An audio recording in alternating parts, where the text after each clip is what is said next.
Yo, good evening. Welcome to the Stokastic.com NFL Showdown Strategy Show. Could you ask for a better way to close out week 12? Really? Could you ask for a better way to close out any week? The Harbaugh brothers, Spags, by the way, with me. I haven't done a show with Spags in forever, so I'm excited about this. I've been calling it the trilogy, Spags. It's the third time these fellas have faced each other. Last time, Super Bowl 47. That was the lights out game where we thought there was a, can I say terrorist attack without them killing the stream? You're okay. Yeah. A T I think it attack. should Be be a blur. fine, Like, right? yeah. Right. We're not inciting one. We're just saying we thought there was one. There we go.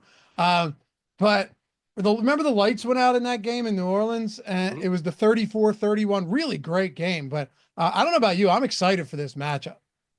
I'm excited. I feel like these teams, like I still have it in my brain that they're not the high pass rate teams they are. The Chargers, especially, where coming into this year, I just thought they're going to be running over and over again until the ball gets grounded out. And now it's like they're passing above expectation for about a month. They face a Ravens D that's not the old Ravens D. So it's a little bit different, but really high total in this game. And I got to say, for the showdown lineups, I'm playing it being a little bit more low scoring, but it does seem like on paper it should be a bit of a barn burner.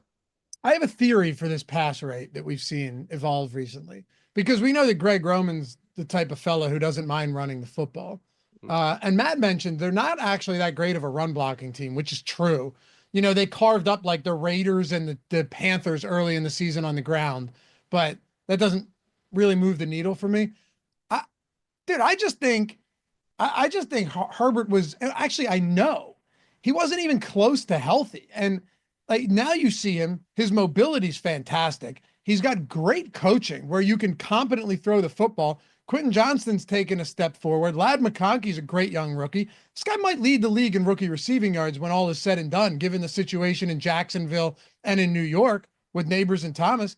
He's got bodies and he can throw, and he's finally healthy. Like he was banged up, not only banged up, he re-aggravated the injury twice and also faced some pretty tough matchups early in the year. Last 6 weeks, he's slinging it a little bit and looks damn good in the process. Yeah, I'm with you on that conceptually. I think they would still prefer to run it a lot if they could, because just like that's the methodology here. The issue is the defense is good, but not great. Like you mentioned, the offensive line, okay, but not good enough. I think in a perfect world, they would be happy to just kind of run a lot, but I'm with you too. You have a QB of the talent of Justin Herbert. Like initially, they were just kind of playing him as like a game manager, and that was my fear for him in best ball, all offseason. You see it come to life, and now it's gone the other way where he's actually running a little bit more, passing at a high rate, getting the ball to QJ, to McConkey, to those guys. Even Disley having a pretty big surge as well. So look, I get it. I think though playing against type today and hoping you get a slog, that's lower owned. So I'm trying for the low ownership route for this one at least. It does make sense, especially in a spot like this.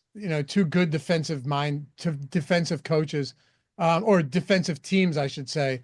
Well, actually, Baltimore was. I'm still of the mindset that like eventually this secondary has to be better than what we've seen.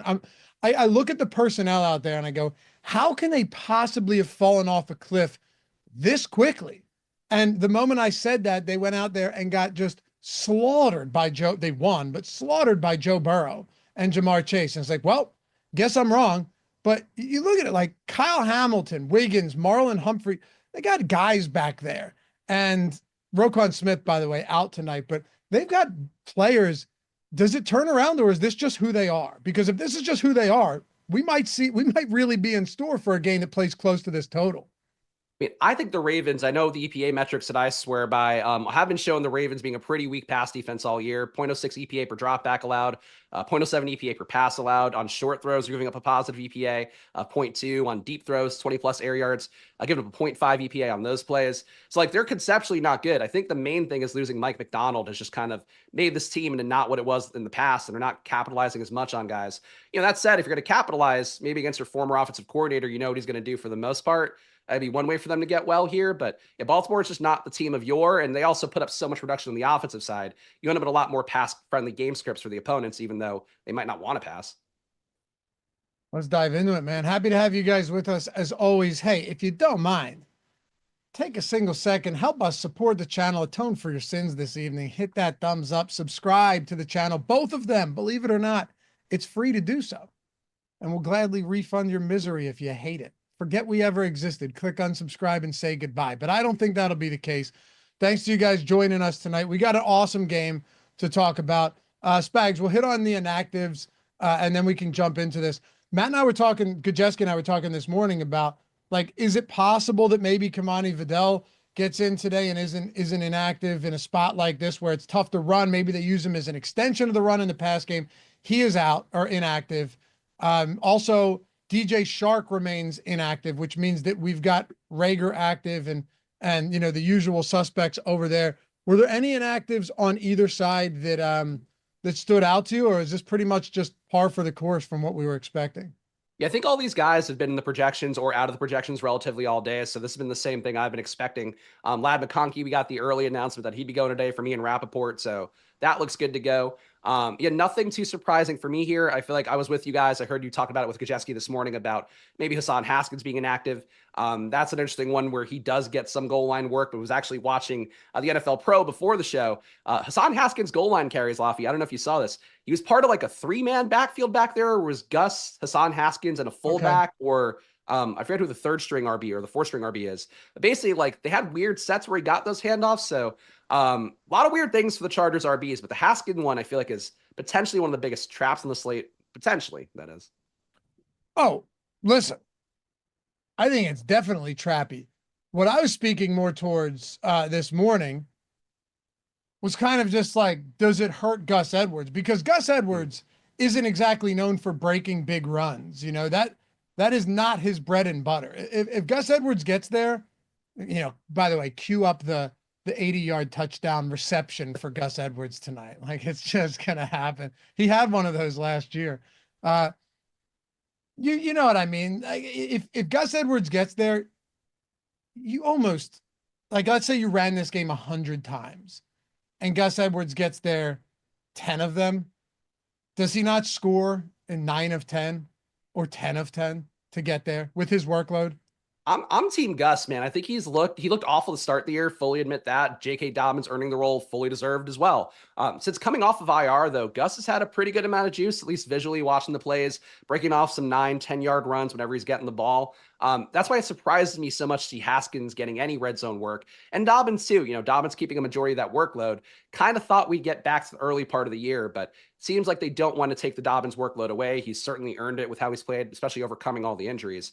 But I'm with you. Like, I like Gus conceptually as a guy who can give you 1 touchdown in the spot, maybe. And he did get a red zone touch last week before they went to Haskins at the goal line. So it's possible Gus hits, but I just, like, the Haskins stuff makes no sense to me besides the fact that he was, played for Harbaugh's school when he was in college. I think Dobbins is one of the toughest guys to get to at his price point. Are you of the same line of thinking there, or do you see it differently? Because there's, like, not everyone's super expensive, but I really like Lamar today. I really like Justin Herbert against what has been, all I can go off is what we've seen this year, and it's a large enough sample to have something, a pass funnel defense. And then I know he's more expensive, but Dobbins is still up there. I'd still take Henry over Dobbins today. So he's kind of been, it's not that I'm getting none of him, but he's been a bit of an odd man out for me in this spot. I'm with you on that. I think that's, to me, what makes Dobbins a fairly compelling tournament play today. Sure. I actually was running through the sim lineups this morning and, was trying to click around a little bit and like, oh, what about Derrick Henry with Dobbins, with Lamar? They just don't occur naturally with the way the projections line up, the salaries line up, and all that. So I do think playing a run dominant game script, maybe you take your pass catchers as cheap guys, fade one of the QBs. For me, it'd be more likely to fade Herbert than it would be to fade Lamar, but both are valid enough. I think that's an approach to get unique on the slate and still try to capture the upside, try to capture the high total. It just happens more through the ground game. So to me, pairing Henry and Dobbins is not going to happen naturally in a lineup set on Stokastic Sims. But if you do massage it on the back end, you maybe bump some projections down, bump up your RBs. I like that approach a lot today. So that's sort of the exact way I'm building, is trying to get more Dobbins, because I'm with you. Naturally, you're not going to, but on these showdown slates, as we know, it's not about always playing the best players. And I would say Dobbins on the slate, probably not one of the best players, but he does have a unique pathway to first place. And I think that's where there is some utility in kind of forcing your way to Dobbins and holding your nose on the projection a little bit. It's an interesting idea. Absolutely. I mean, basically, you're telling yourself a story here that, hey, this game, everyone anticipates a shootout. And at the very least, they expect Justin Herbert to do more through the air. But, it is funny too, because, like, you think about these teams that aren't particularly good or that are very good against the run, right? It doesn't mean you can't ever run on them. So that's not lost on me. Like, it could just, Dobbins has breakaway speed. We've seen it multiple times, especially earlier in the year and in much softer matchups, but he has shown it at times. So yeah, it's not the craziest idea, especially if it's a low scoring game and they both decide that they're going to try and run the football a lot.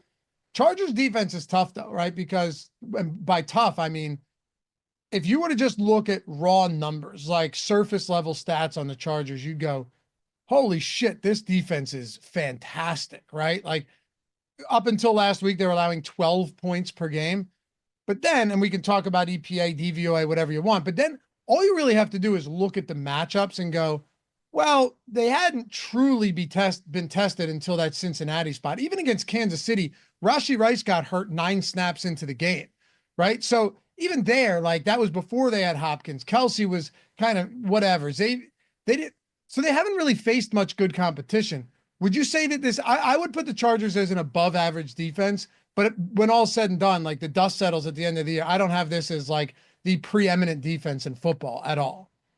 Yeah, I'm with you on that. There are some underlying metrics for the Chargers that I think are a little worrisome where, like Lofty said, the EPA metrics do look good. The counting stats look good in terms of them not allowing a ton of rushing yards, only 110.5 a game. You dig a little bit deeper, though, they're only stuffing the run at a 16% clip. That's towards the lower portion of the league. They're missing tackles at a 22% clip. That's also not very good. So to me, I think that just trying to lean on, like Lofty mentioned, trying to get some leverage on the Chargers offense by playing Dobbins, trying to get some leverage on a couple bad box scores for Derrick Henry and the fact this Chargers defense might not be as good as it seems, and go to Derrick Henry's way at captain a little bit more as well as in the flex. That's sort of how I'm feeling about it. But look, the binary outcome here, the one that people are expecting, is a pass dominant matchup. For showdowns, to me, it's like I see a lowly projected Henry relative to his salary. I want to get there a little bit more. Dobbins, same thing. Really high salary, not a great projection. My brain goes to just try to get those guys. Hope we capture 2 touchdown games for them. But that said, the expectation is a lot of passing here. But I'm with you. Like I think the Chargers D is a little bit softer than it seems, especially in the run defense department. The run defense for sure. Deegs asked, so you're putting Chargers on fraud watch? No. Listen, I think Jim Harbaugh is a good enough coach that this team's going to be competitive week in and week out. Forget about facing his brother. I'm a huge Jim Harbaugh fan. I bet the alt win total at 10.5 on the Chargers this year. I bet Ladd McConkey, offensive rookie receiving leader. So no, I don't think they're frauds at all. What I am saying is I don't think any defense is as good as they look on paper when you face the opponents that they have. That's all I'm saying. I think they're good. I don't think they're great. Hey, what about the pass catchers for the Chargers? Like you have Ladd, and then you have, I know you said you listened this morning, but like Quentin Johnston, I agreed with Matt. He's due for touchdown regression, but at the same time, the guy's played 8 games. He has 13 red zone targets. No one else on the Chargers has more than 6. He has 6 end zone targets in those games. Like, yes, he's due for regression because it's the nature of football, but he's far and away been Justin Herbert's top red zone target when he's healthy. So I just find this to be fascinating where all of these guys might be marginally overpriced, even Ladd McConkey based on his raw targets. But in this spot with a 51-point total, I'm getting to a $6,400 Disley. I'm getting to some Quentin Johnston. I'm getting to Ladd McConkey. I know you said you're playing it a little bit differently for a, maybe lower scoring affair, but I think they're all, when you look at a 51 total and a 2.5 3-point spread, kind of pick your poison here. Yeah, and that Baltimore pass defense, like, we kind of critique the maybe seemingly good Chargers run defense. The Baltimore pass defense is objectively bad. Like, there's not really anything underlying you're seeing where it's like, oh, they're actually much better than they seem. Like, they give up a high catchable ball rate, 82% catchable ball rate they're allowing on the year. They're not efficient in terms of the EPA metrics. And you do have guys like Lofty mentioned, you have your Ladd McConkeys who has produced pretty well at a 24% target per out run rate. Will Disley, no Hayden Hurst out there. Disley's getting targeted 30% of the time that he's running a route as well. So a lot of heavily involved guys. The Quentin Johnston question is absolutely a big one, though. I tend to be more on the side of Quentin Johnston actually being fairly useful compared to what people perceive him as, where absolutely getting there off broken plays. But I think people think that broken plays happen like it's no fault of the receiver at all. He's not even involved in the question. In reality, like Quentin Johnston has this skill where he'll just kind of leak out behind guys and it becomes a broken play. But in reality, he just created separation where they weren't anticipating him to get where he needs to go. I think it's a skill, so I'm pretty comfortable with Quentin Johnston as well. When I do play the pass game. I did try to get a little bit more Quentin Johnston because of that touchdown upside. And I don't agree that he's necessarily due for negative regression. Like, he's got the most deep targets on the team, 1.3 a game there as well. I mean, he's been efficient overall. He was still good in college, even though last year going to kind of Men in Black that out of people's memory. So Quentin Johnston, viable to me. Dissly, very viable. Josh Palmer, you get the most of the Sims, and that's the one, honestly, I have the hardest time with. Like, Josh Palmer, I don't see the utility, but I get the price tag and why it works. Yeah, I gave Quentin Johnston a bit of a bump, a little bit of an ROI boost to get some more. Same. And by the way, by touchdown regression, I mean that coming into week 12, he had played only 8 games and he was tied for 3rd in the league in touchdowns. Like, I don't think that continues with his target share. But you're right. They target him deep. And, you know, that's a great point you made, talking about just like the broken plays.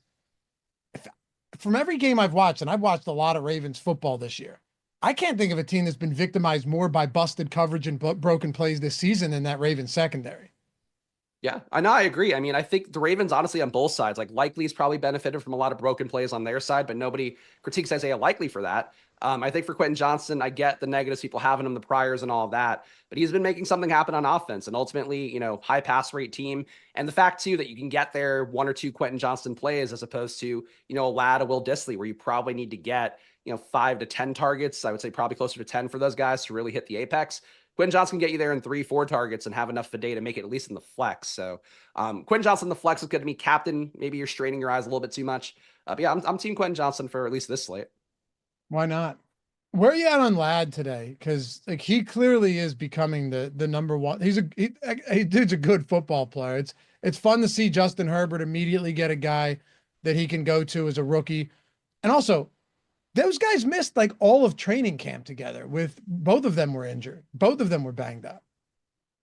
Yeah, I think Ladd's proven well. Honestly, I was skeptical on Ladd. One of the guys on my Splash Play channel is a really obsessive Georgia fan and was like, Ladd McConkey going to be faster than Tank Dell. Going to test, and he actually did test better than Tank Dell at the combine. And I'm like, Ben Rasa loves Ladd McConkey. Ben loves him. Yeah, I mean, there's all the Georgia fans love Ladd McConkey because he like did well in kind of small sample size stuff, but he is a freak athlete. I know we kind of file him away as this scrappy white guy slot receiver, the quintessential New England guy. He is a different player than that. He can get out in space and do that. The shoulder injury doesn't affect cardio, maybe gives you a little bit of risk for him to get pulled from the game at some point, but just a steady target, good PPR guy. If you're playing FanDuel, you're playing MVP there, probably not going Ladd McConkey quite as much, but I think on DraftKings, he's a viable captain play, viable flex play. If I'm not playing the run game, Ladd McConkey, I think, gets the captain the most for me. And, you know, target rate favoring Will Dissly spooks me a little bit. Like, Will Dissly's at a 30% target route run rate compared to Ladd being at 24. So those guys are on the field. There's a chance that you see a little more go Dissly's way than you'd want to. But Ladd's talent, and he can break a big play as well. I think he's strong. It's just, you know, if you're playing a high scoring game, you're playing the total as it is, I think Ladd looks pretty strong no matter where you want to play him. There's a lot of viable players today from this game. Like, there's a lot. Not to say that these teams have 5 players, you know, like last year's or you know, previous seasons like Kansas City, where it's just, okay, outside of Kelsey, throw darts and see what happens. But yeah, I mean, Will Dissly's one of them. I like Dissly today. I think he's perfectly reasonable. Since week 6, when Hayden Hurst got hurt and then came back and was essentially phased out of the offense, 26% targets per route run for Dissly. That's a nice number. You'll take that any day of the week, man. And he's been able to produce with those numbers. Anything else with the Chargers you want to talk about that we haven't gotten to yet? No, I mean, I'm curious your thoughts on Josh Palmer, just because like the numbers underlying 15% target route run rate, not good. Red zone targets not really there. Does get 1 deep target a game. That looks okay. Is Palmer, do you feel like a trappy, like, and I don't want to say trappy sim play because that's not fair to the sim product that's so good, but there's sometimes you get these plays of the sim and you're like, I get why the sim's giving it to me. I get why the salary works. I get there's a theoretical upside, but I don't want to go with the guy. And I kind of had to actively work around Josh Palmer today. So like, are you comfortable with Josh Palmer if he's going to end up in a lot of your top ROI lineups? Because it's a real question for me, and I want to ignore the sim, but like, man, I just don't want to play the weakest receiver in a group where there's enough viable ones to go to. When was your last Sims run? Because I'm not getting much at all right now. It came down a lot after the update. I ran it right before basketball slate locked, so I might be behind it. So, okay. Yeah. Like the last update I believe was, it was recent. Okay. His exposure for me got nuked in the most recent run. Yeah, he was in a lot of the top ROI ones before. The volume wasn't crazy exposure wise, but he was getting into like all the the biggest ROI numbers, so that did spook me. But yeah, like I have a I feel feeling that's not the, by the way, I have a feeling that's not the case anymore because I'm looking okay. at, excuse me, just the simulated player ROI, which will tell you a lot about how much you're going to get to a guy. We now have Josh Palmer with the, and I ran this one for the, what is it, the play action. I'm trying to get these lineups in now for the play action and the first down. So I went 10% to first. It's going to look a little bit different, but minus 20% simulated player ROI. That's the second lowest behind only Dobbins, or ahead of only Dobbins. So my guess is we made some projections and ownership adjustments. If you guys are Sims users, if you're using the single lineup sim, keep that in mind. Make sure to get some reruns in here. My guess is that's what it was, Spags. We just refined the projections.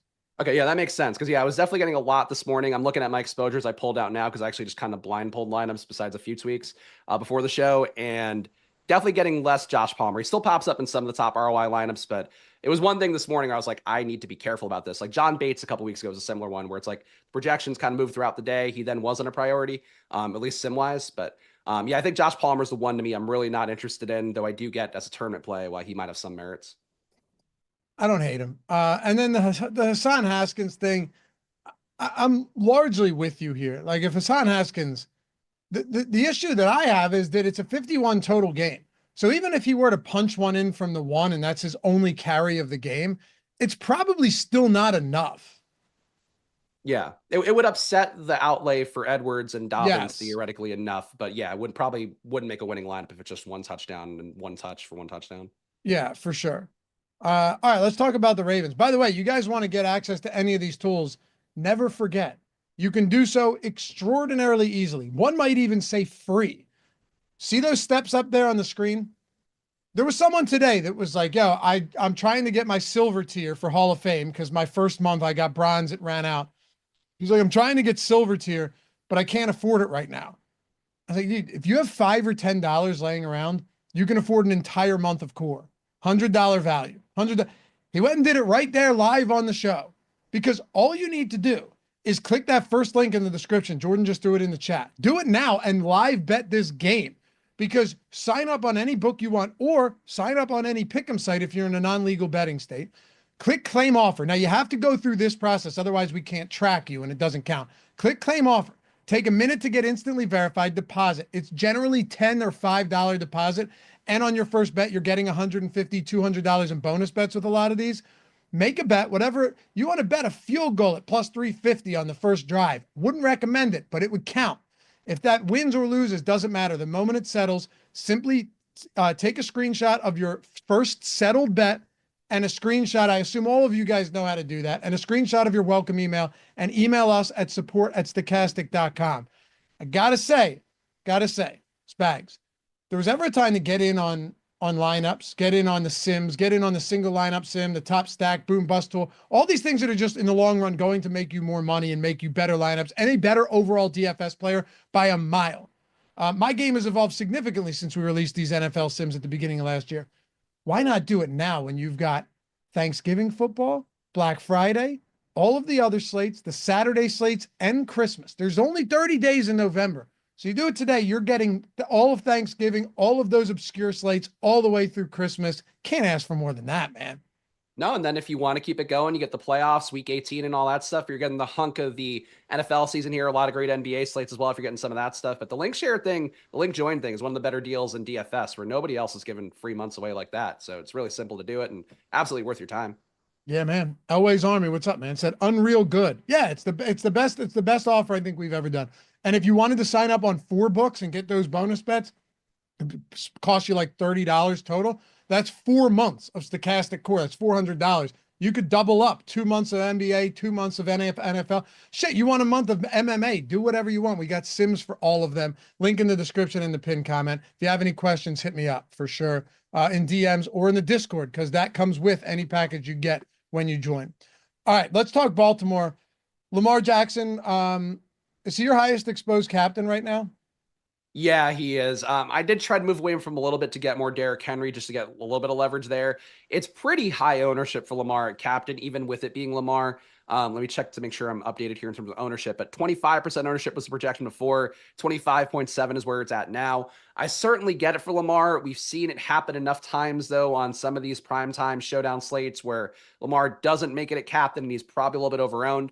I get the logic for sure of wanting to go heavy on him. But on these slates, again, to me, it's not about trying to play the easiest outcome. It's just what gives me a shot to win while still playing into an outcome I believe can happen. So got a lot of Lamar. I'm with the field on it, but I do think like trying to strip away and find ways to get leverage against Lamar is a logical way to approach things because he's going to be in every lineup. I think Lamar and Herbert, based on the projections, end up in a lot more lineups than, I would say than they should, but naturally they're going to get into a lot more with their projections and salary. I think trying to move away from one of those guys is a key move, and just getting away from Lamar captain, at least you're getting different from a quarter of the field right away. So then instead of just going basic team by team on everything, who are your top captains right now? Now you got me wondering, who are your highest exposed captains outside of Lamar where you're getting different? So let me pull, because I ran another sim. I have to go over to DK with the lineups I imported, but I was getting a lot of Derrick Henry at captain. I was also getting Dobbins at captain. Let me just see if I can pull up my exposure here on DK. You're getting Lamar in 86% of lineups overall, but less at captain. Getting Herbert in 71% of lineups, but less at captain. Got Ladd as my third highest owned captain. Disley, not far behind that, tied with Zay Flowers. I just really try to chop it up and make it so the QBs become flex plays and the skill position guys / RBs, come up a little bit more and get more at captain, because the RBs to me look crazy under-owned at captain. Yeah, that's a good point.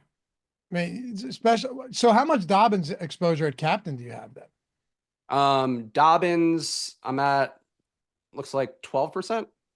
So, and more than enough, I guess, relative to him. It's got to be. What's his captain ownership right now? 3.5. What's that? 3.5 at captain, 28 overall. Yeah. Oh, so you're 4Xing the field on Dobbins at captain, essentially. Yeah, I mean, I'm only putting in the play action because I knew the live before lock. I mean, as Lofty knows all too well, I'm not trying to build lineups here and tinker too much. So was doing it before with NBA lineups, and I'm like, all right, I'm just going to pull in the set, get kind of my core assumptions made. But I did feel like Dobbins getting above the field there made the most sense to me, so I'll be doing that. Getting above on Henry, those were like my key priorities. And getting less kickers was another key priority for me, just because of the fact they come up a lot naturally, and it doesn't align with the total / the projections and the game script as much. I think kickers get overplayed a little bit. So for me, it's like it all comes down to the RBs. Like I just went RB heavy because I think you're getting leverage on kickers and pass games. That's my angle. Certainly, I encourage everybody, please, to play not my angle. It goes poorly. I don't think you're giving out bad info here, though, because a lot of people are going to be playing the pass heavy angle, and that might not be wrong. Like you look at the Ravens, it's crazy. They're 9-2 to the over this year. 9-2 to the over. Chargers are 3-7 to the under. So do we find a happy medium there, or is it just anyone who faces the Ravens gets locked into a shootout? I don't know. I did it last Monday. I was on the show with Matt Gajewski. The entry manager on the Sims tool is amazing now. Like this has made live before lock for me way easier. Well, not Monday, because I somehow found a way to fuck it up. Because I'm like, all right, I even told Matt on the show, I was like, got my lineups in.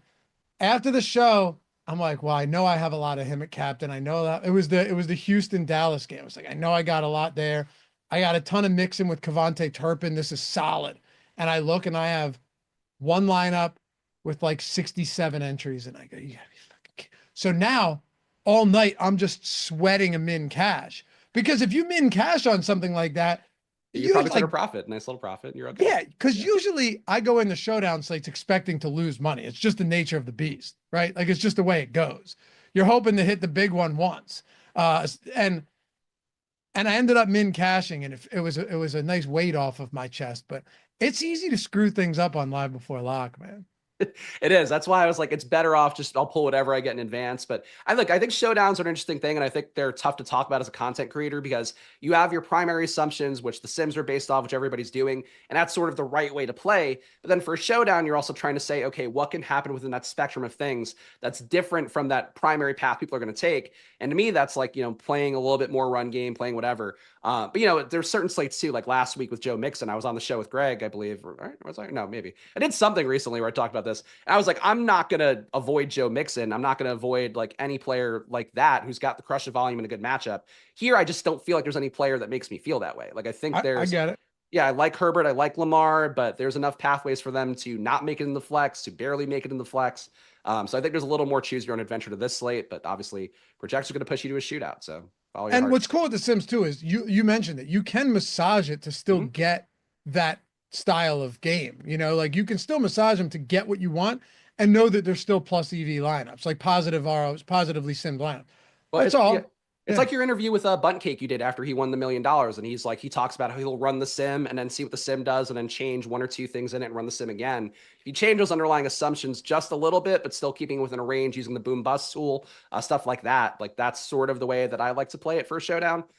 So your mileage may vary, but I do think there is a lot more power to the stuff people realize. And that video Lofty did with Bunt Cake when he won the Millie Maker, I thought was one of the more insightful sim videos that's been done in about any sim probably out there. It was fun because you realize that people win in so many different ways. Like not everyone even has a remotely similar process a lot of times, you know? Like Greg and I were talking about our single entry process on Friday. It's very different, but both of them work. You know, it's just both of them with the Sims too. He uses the single lineup sim with the Sims and builds it out that way. To as you like you're talking about building out on top of the assumptions. All right, so let's have some fun. I'm sure the people viewing would like this. Let's talk about then maybe some less more unorthodox, let's say more unorthodox methods or players that we think are viable today. We agree that Hassan Haskins could do it at minimum salary, but the path to getting there is so narrow. Like you truly need a goal line touch. You said you might have some interest in Gus Edwards, so that's definitely a little bit different than contrarian than what we're looking at. Are there any other guys that stand out? To me, one of them would be like getting wild and getting a little bit overweight on a 1% Justice Hill captain in the event that he just has one of those strange receiving games, which we see like once a month at this rate, where he just pops off. I do think there are ways to do it. Even 5% Quentin Johnston to me. If it just so happens that this Ravens defense is simply as bad as they've looked through the first 11 weeks of the season, Quentin Johnston could be a massive beneficiary of this, where Ladd McConkey's getting more than double the captain ownership. So I do think there are some fun ways to maybe get different here at captain or just with builds in general.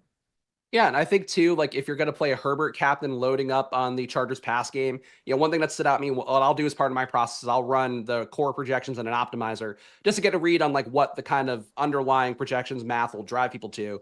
And I saw basically like Lamar and Herbert arrive in every top 25 projected lineup. So nothing surprising there, but that tells you right away how to try to maybe get different. And one way to do that, another part of that same core run of projections and optimize optimal lineups rather, was basically that it was, I think, 80% of the top 25 lineups, just projection wise, had 3 or more Ravens. So, like, one thing I'll try to do then is play a few more 4-2 Chargers builds, which does kind of naturally go well with a Herbert captain with his pass catchers. So, that's sort of, I think, the unique way to build here that I think ownership wise, people aren't going to build as much. It's like they'll play Herbert at captain, but probably one pass catcher, 2 with them. If you go to 3, you go to the big 3 of McConkey, Disley, and Quentin Johnston. That's one way that Herbert scores enough to make it a captain without running. So that would be some of the angle here. I'm with you on the Gus stuff. I think there's a lot of ways to chop it up. I just, for me, it's just, playing within the spectrum of what people are doing while still finding ways to get unique. And, when I'm playing Herbert captain, I don't want to play just the bullshit everybody else is going to play with Herbert at captain. It's true. I mean, that's a tough needle to thread when you know that it's going to be, yeah. The Sims will work that for you in many ways too, though. Like it'll make you some different lineups. I ended up getting a lot of Cameron Dicker and Justin Tucker in this game as well. A high total doesn't mean anything when it comes to kickers. Like people like to play kickers in low scoring games. How many times have we seen, like, dude, I think there was an optimal kicker captain in the it was both kickers were optimal in that Atlanta Tampa Bay game that had 7 touchdowns and went to overtime. So just because it's a high projected total doesn't mean the kickers don't make a lot of sense. Do you think Tucker gets overowned? Because that's always been a thing with him on these main casual slates, like the primetime showdown stuff. That Tucker's ownership is always a little bit higher than it should be. With how bad he's been on the year, like you're getting him a good amount with the Sims, he's going to be 25% owned. But do you think there's a chance he creeps up to like 30, 33? Because that's always my fear of Tucker specifically, because people have been jamming that dude in every showdown since, showdowns have existed. I want to say no because of exactly what you just said. He's been bad box scores. Like, yeah. Yeah, like I don't think why you hear it everywhere, don't you? Like you hear this everywhere that Tucker, like, what's gotten into this guy? He's not having a good season. So I don't know. Like if you're talking about just the hand builders and stuff, does it bump ownership because Tucker's the guy? Maybe. Like maybe it's still, hey, he's Justin Tucker. It's entirely possible. I don't think it'll be noticeable though. Not in the largest of field stuff. Like I don't know if it's enough to move the needle. Yeah, I like Tucker is one of those players where he's clearly not the same guy right now, but 25% ownership feels about right. If that were to creep to 33, you're running a little bit of a risk there. But yeah, kickers come up a good amount. I actually got some Cameron Dicker at captain, which doesn't feel great, but I get why it cuts the ownership product down, left some salary on the table, that kind of thing. Yeah, the kickers are in play. I think if you're going to play the kickers, I would try to really feature the kickers for a certain game script rather than just letting one kind of slip in a bunch. But yeah, I'm with you on the concept here. And I still worry about the Tucker ownership because like every show, and I know there's been jokes on social media for people out there that do make their ownership projections and stuff. Like Tucker just ends up higher owned every time, no matter how they try to boost it on the back end. It is interesting though. Maybe you're right. Maybe you're right, or maybe this is just a different type of year with the way Tucker's played. Are you getting to the defenses? I tried to force a little bit more in, but I got 29% Ravens overall, 20% Chargers overall. So I did get a little bit more than I was going to get initially. That did come from me bumping down the kickers a little bit though, just to try to balance it out a little more evenly. I like the defense conceptually, especially like you were talking about with Justice Hill. Justice Hill, the way that he would get there would be Lamar probably taking a good amount of sacks, being in third and longs a lot more, getting Justice Hill out there for those reps, slash, long down and distance reps. So I think there's a way for the Chargers to hit without even necessarily having some crazy outlier day. And Lamar certainly can turn it over and give him a touchdown. But I think the defenses just seem underplayed to me. It's a high total game, but like, I mean, would it shock you, Laffy, if like one of these defenses had a touchdown a day, even with that high total? Like that's like you bet you with kickers, like that's part of a total too, a defense scoring a touchdown or special teams. Nah, it wouldn't surprise me. No, it wouldn't. It's showdown. It's a Thursday night. You're right. Anything can happen in these spots for sure. Yeah. Then the question becomes though, like again, threading the needle, could they score a touchdown but also give up like 30 and it doesn't matter? Sure, that's possible too. If you get enough sacks, especially, which I think Lamar kind of prone to giving up more than he should be. Yeah, I'm saying both ways though. Like it could be pick six or scoop and score. You get a bunch of sacks and you give up a bunch of points and you have and it's still optimal defense, or you score but you give up a ton of points on the other side and it's like, oh well, they still only finished with 8 and it didn't matter because this game had 60 points. It's a fascinating game. A lot of different ways it can play out. One guy we didn't mention that I wanted to throw at you, and let's talk some pass catchers here. I'm sure you guys want to hear about that in chat as well. By the way, if you don't mind, take a second, hit that thumbs up. What are we at? We north of 100. Oh, don't do me dirty. 215. Okay. I should not have doubted you. Thank you guys. Appreciate it. Run this up to 300 if you forgot. Subtle reminder. Hit that thumbs up. Show us some love around here. It goes a long way. Hit some super chats real quick. Anthony, welcome to the team. Same with you, Calvin. Appreciate you guys. Chris Williams, the Atone gods were in full force yesterday. Got first in the $3 showdown. So did a few others and some winners in the 15. So again, here we go. Atone, bring yourself some good karma. Hell yeah. You got 17 thumbs up on that super chat, Chris. My man. And he gifted 5 Stokastic memberships. Appreciate you as always.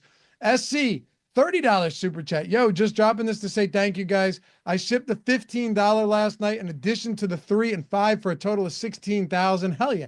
He even put 16,246 and 98 cents, Pags. The 98 cents is what puts it over the top. That's what's getting you in the Hall of Fame, not the other 16 grand. This man is meticulous. I told people when I do, the Hall of Fame rings, when I do those rings and I put the dollar amount, it's like, just so you know, I'm not putting the cents when you chop a showdown. Like it's not happening. It's going to look so silly and people are going to laugh. Those numbers round up. Let's round up. Round up, man. Exactly. It looks a whole lot better. So don't complain if you get one and you're like, dude, you forgot the 47 cents.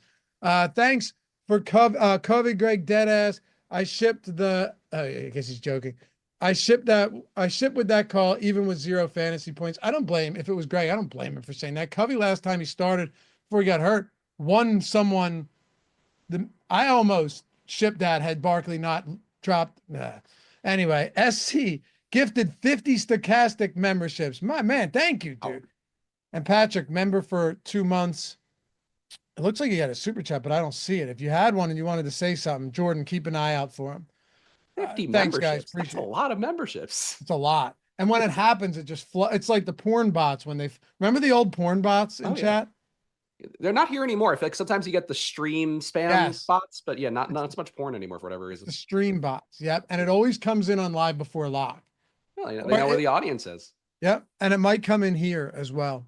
I wanted to ask you about one guy, and then we'll talk Ravens pass catchers. But Jaylen Reagor. All right, Jaylen Reagor is very live to finish with 0 today. Mm-hmm. He's also live to finish with 1 for 38 and a touchdown. You know, he's had, I think, like 7 targets in the 5 games he's played, and 3 of them were deep targets. And he's 3 for 3 with an average of 38 yards per reception. So there is something about Jaylen Reagor in this spot where I don't want to, because we're talking about getting different in some of these spots. I don't think it's crazy in large field contests. You know, you're talking the mini max, the big $15, the play action, the first down, where you need to do everything right. And I don't think it's insane to think that Reagor could be viable. Like, you look, 2 of his last 5, 1 for 41, 2 for 35. There are some deep shots here, but he also could very easily finish with 0. Yeah, I mean, that's really Reagor in a nutshell. Getting less than 15 snaps a game, you really have to you have to thread that needle really intently there with 1 catch for a touchdown, basically. I would think if he hits, probably does hurt the outlay for Quentin Johnson a little bit. That's one of those deep shots that goes away from him potentially if Reagor were to get a 50-yarder for a touchdown. That's sort of the Quentin Johnson chance to pay off. So that's one thing to keep in mind if you're going to play Reagor. But at that price tag, I think there's a little bit more upside than playing Hassan Haskins. Like we talked about before, if Haskins even gives you that 1 touchdown, he's probably giving you 7 points at best. For Reagor, he can maybe give you 8 to 10 and be, I don't think he's going to be Tylan Wallace a couple slates ago, but he can be that kind of guy. So I get the concept. I personally didn't get it in the 20 max and the handful of entries I put in the big tournament, but I think there's a logic to it for sure. And it's one of those plays that if you're going to play, especially you're going to load up on the pass game, like Reagor just being a guy that can get there in a high scoring game, over 50-point total implied.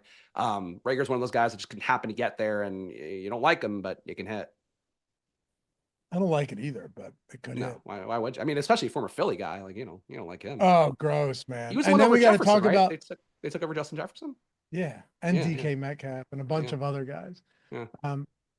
That might have been a different draft. I can't remember. That might have been what the hell was his name with the hyphen? Arcega-Whiteside. Ah, nice. JJ Arcega-Whiteside. Yeah. I love you doing the Spanish pronunciation, given the You have to. I don't think he deserves it, but yeah. No, he doesn't. He was a tight end, and he wasn't even a good tight end after that. I know, man. Hung around for way longer than he should. Yeah. By the way, like Tucker Fisk, Eric Tomlinson. Is Eric Tomlinson even active? I don't know. Unimportant. Stone Smart. Any interest in those guys if you're going to the basement?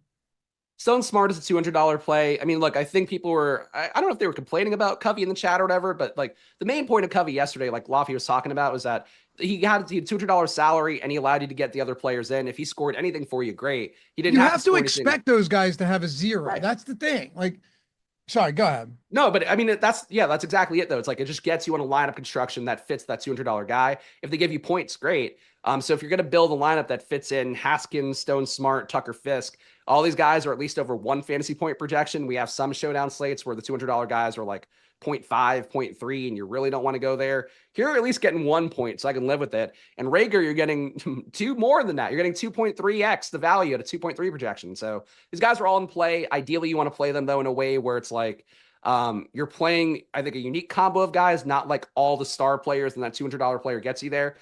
Even though people would probably be happy with the 14K chop yesterday, I don't think that's ideally how you want to play Showdown, as you're playing walk into a batch of lineups. If you play full salary, all star players, the $200 player, you're absolutely going to walk into a batch of lineups, but play it so you're getting some unique combo, maybe the RBs like I talked about, maybe just different combos of the expensive players. If you're going to play a Haskins, a Smart, or a Fisk, but I think they have merits. Like, it's about what wins, and ultimately, if everything else hits, and that $200 player could score 1 point, and that's enough for them to get in. Even though we shit on Haskins for potentially scoring 7, sometimes it works out. Just having that guy in there helps you make a winning lineup.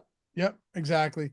Hey, since we don't have a ton of time, I'll toss it over to you if you want to break down these receivers and pass catchers for Baltimore, because there's definitely. Oh, and we get to talk about Nelson Aguilar. If there's one guy that Philly dislikes more than Jaylen Reagor, it's Nelson Aguilar, the famous meme, right?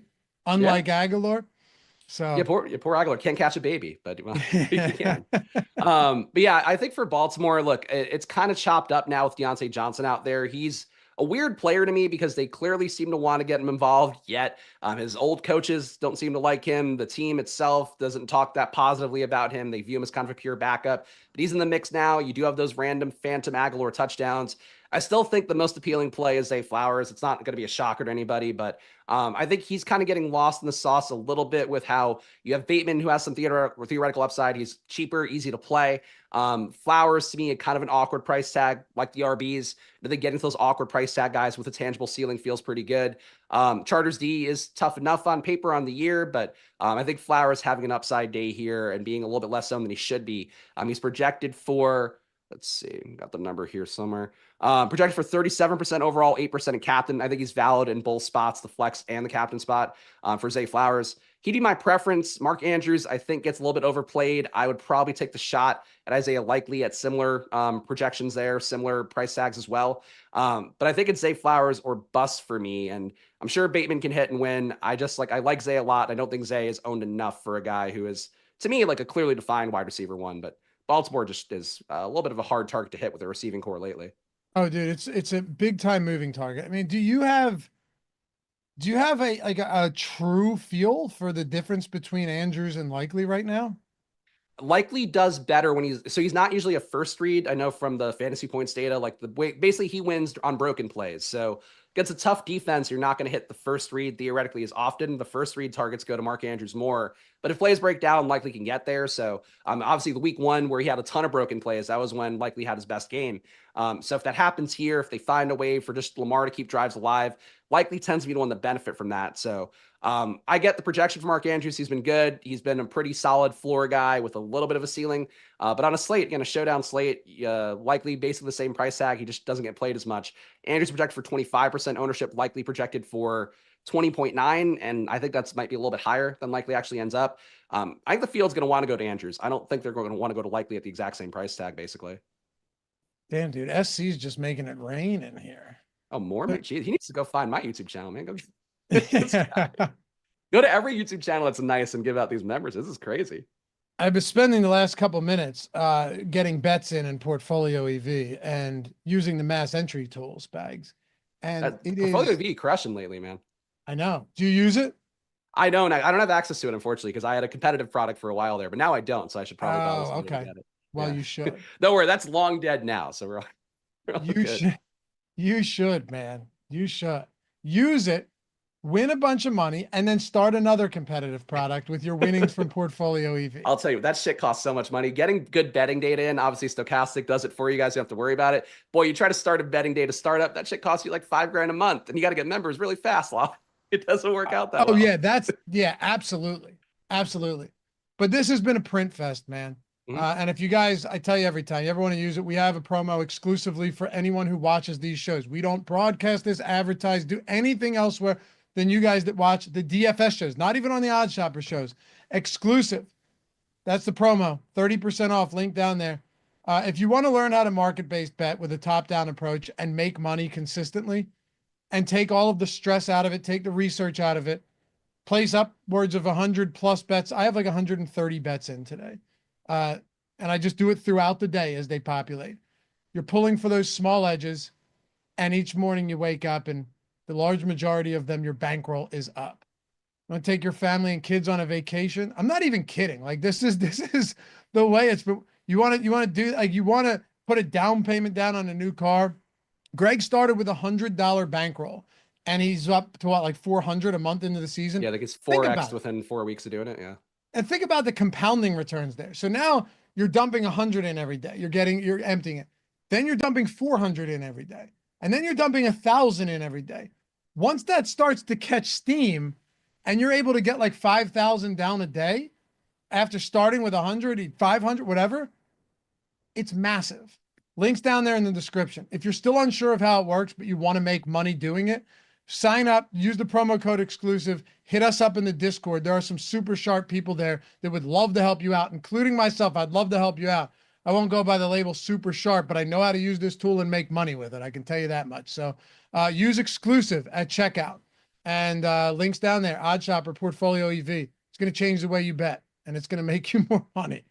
All right.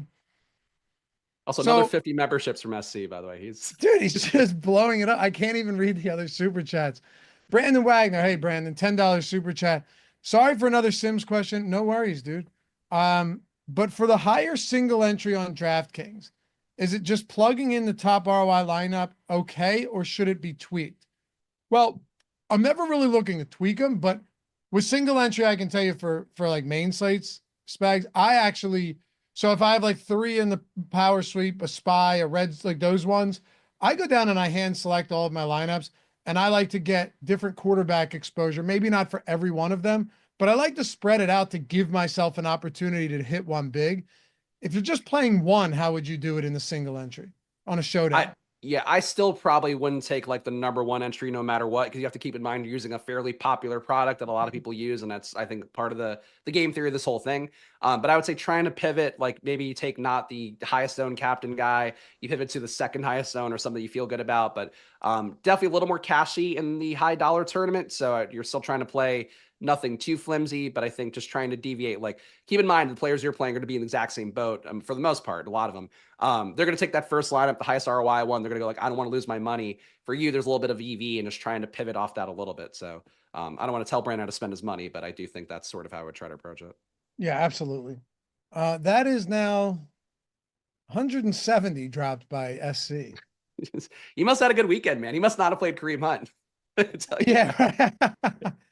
I managed to break even with Kareem Hunt, and it felt like a massive win. Like it felt like a huge win, not losing. I had like 95% Kareem Hunt.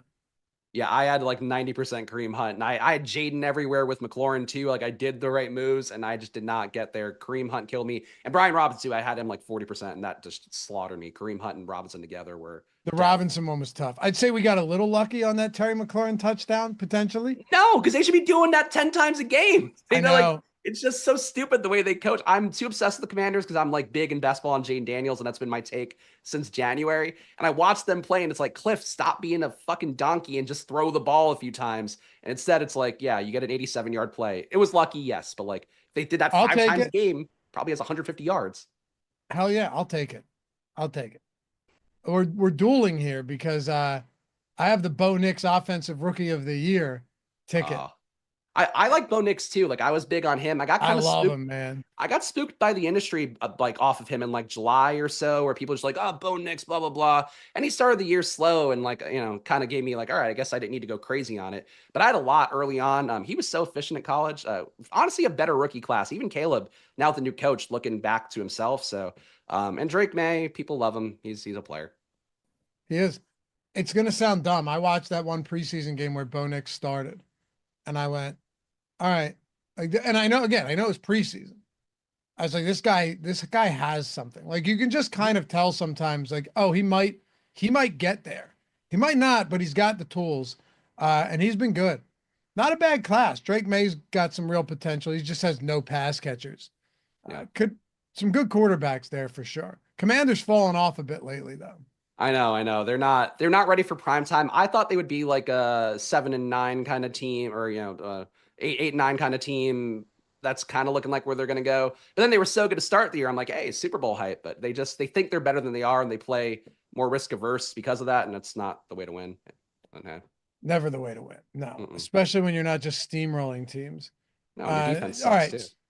What's that? And their defense sucks too. Like it's really, I don't know. Yeah, the defense is definitely coming back to earth.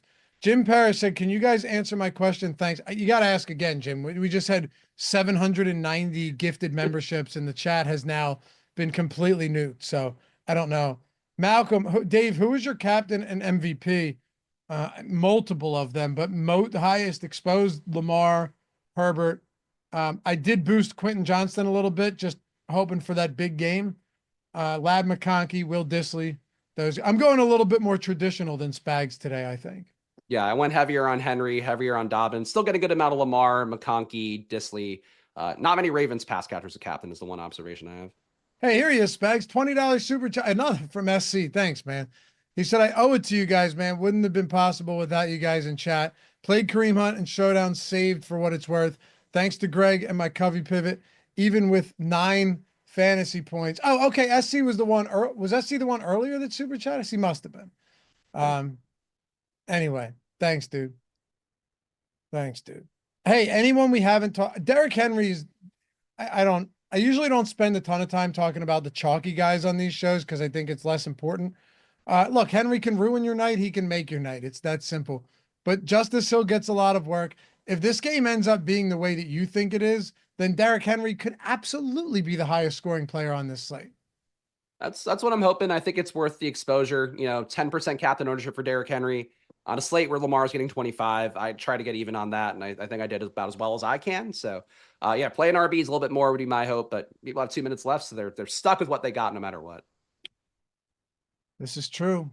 Yeah, we should just end this like 10 minutes before lock because you No, we get should just close bullshit. enough. But we should just talk about players to catch up on because we haven't talked football in a while. I know we do like to talk football, so we just got to talk about guys we like this year and don't like. I don't like Saquon. I'll tell you what, his fans this year, Laffy, the people. If you talk about fading Saquon in content during the summer, oh my god, the most toxic people in the world are like Saquon. He's like one dude hit me from 3 different Twitter accounts, DM me on Reddit because he was mad about me like muting him in chat because he was like obsessed with Saquon. I'm like, those guys are assholes. And there were probably 17 plays that they're guys that they got wrong, but it's easy for them to lay the blame elsewhere. I will say though, I did not understand why people were down. The industry as a whole was down on Saquon behind an elite offensive line with the best offensive line coach that we've seen in generations in Jeff Stoutland. Maybe it's because I'm a Philly guy, but it wasn't biased. I watched a Miles Sanders go for 1,000+ easy and then be terrible in Carolina. I watched DeAndre Swift get cast away from Detroit and come in and take off for 1,000+ yards with minimal work.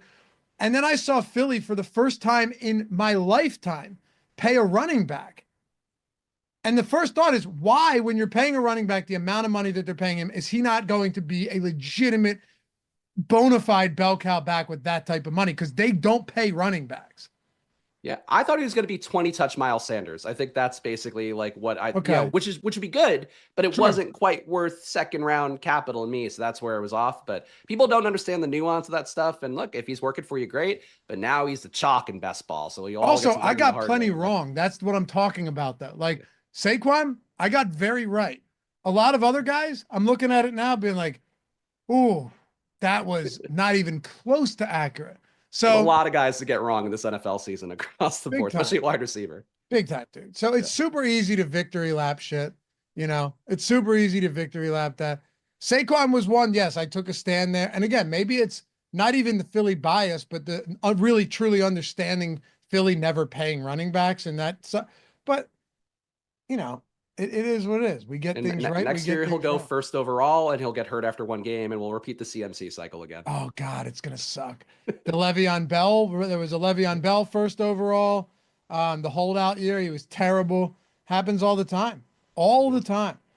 You know what stack I actually have a lot of?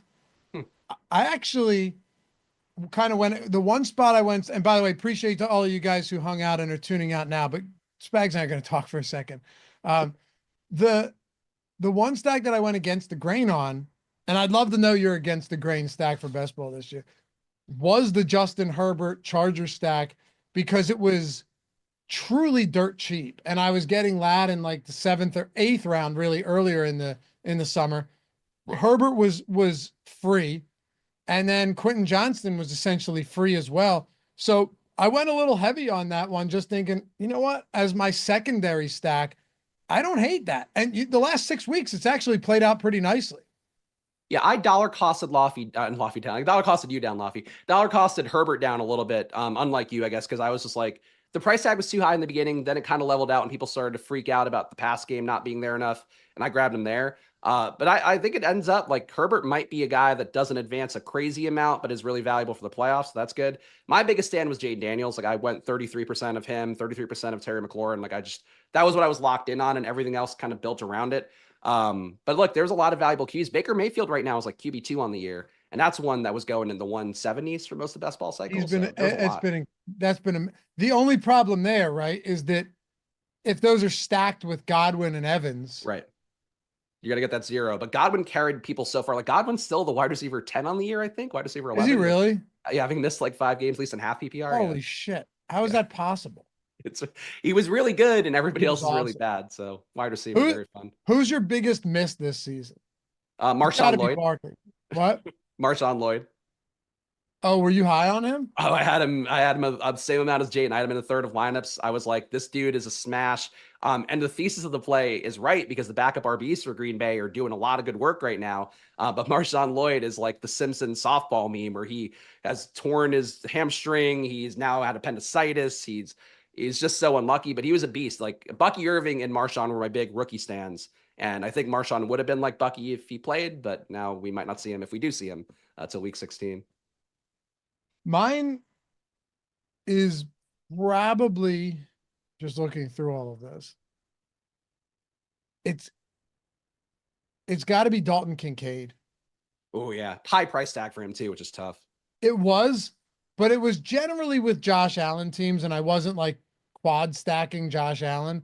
And I just kind of thought like Kincaid has the ability to have a great season, and he has been a colossal disappointment.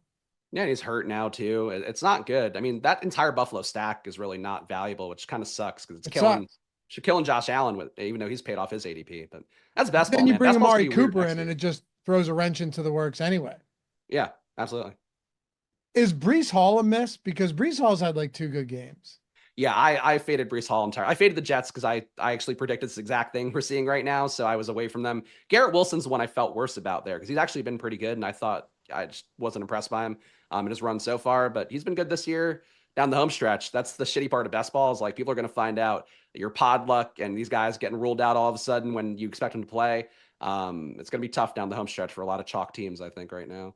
Well, I know you're under the weather, so I will let you go. You actually being here with you, Lofty, made me feel better because you're so velvety smooth. You keep the show running here. I'm like, I gotta put the sickness out of my brain. I'll tell you what, I tell my wife all the time, like when I'm feeling shitty, you do a show, and oddly you because you've been doing this as long as I have.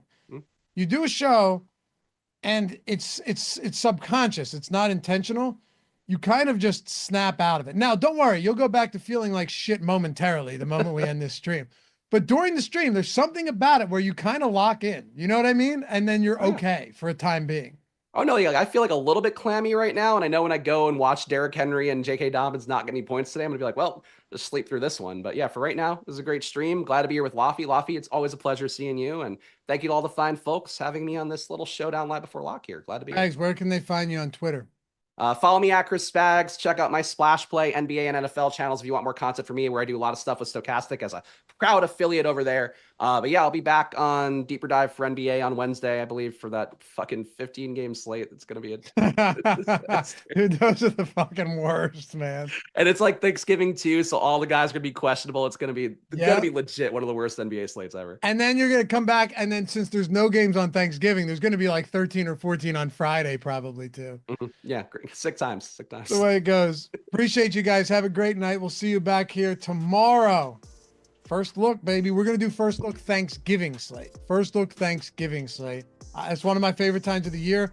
I lose usually by like 1 o'clock Eastern time. My entire day's over and I start researching Showdown. But the lead up, God, nothing beats it. We'll see you guys back here for the next one. Peace.